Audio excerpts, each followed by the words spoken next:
বৌরানীর হেসেলে সবাইকে স্বাগত। আজ আবারও একটি নতুন রেসিপি নিয়ে আপনাদের সামনে হাজির হয়ে গেছি।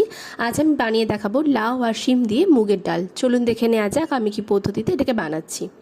প্রথমে এখানে 1 কাপ মুগ ডাল নিয়ে নিয়েছি, সেটা আমি শুকনো খোলা এখানে ভেজে নিচ্ছি। বেশ 1 মিনিট ধরে এটাকে আমি ভেজে নিলাম।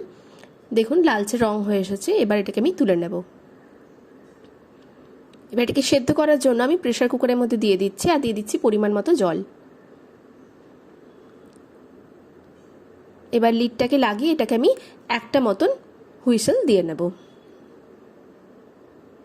দেখুন এবার ডালটা এখানে সম্পূর্ণটা সেদ্ধ হয়নি, অর্ধেক সেদ্ধ হয়েছে। এই সময় এখানে আমি প্রায় 10-12টা মতন শিম আর ছোট করে টুকরো করে নিয়েছি লাউয়ের, সেটাকে দিয়ে দিচ্ছি।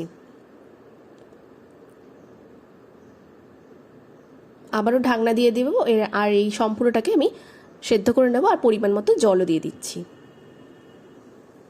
একই সাথে দিয়ে দিচ্ছি লবণ আর হলুদ। লবণ হলুদটাকে দিয়ে ভালো করে মিশিয়ে নেব।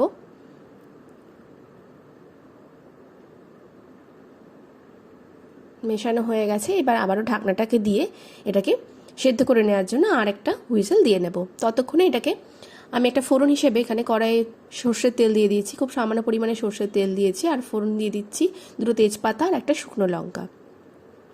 এটা কিছুক্ষণ ফ্রাই করা হয়ে গেলে এখানে আমি দিয়ে দিচ্ছি গোটা জিরে, খুব সামান্য পরিমাণে জিরে দিলাম। কিছুক্ষণ নাড়াচাড়া করার পর আমি যে সেদ্ধ করে রাখা ডালটা সেটা এখানে অ্যাড করে দেব। দেখুন সব ডালটা এখানে অ্যাড করে দিলাম। আর এখানে আমি আলাদা করে আর হলুদ লবণে ব্যবহার করব না, যেহেতু আমি সেদ্ধর সময় দিয়ে দিয়েছিলাম।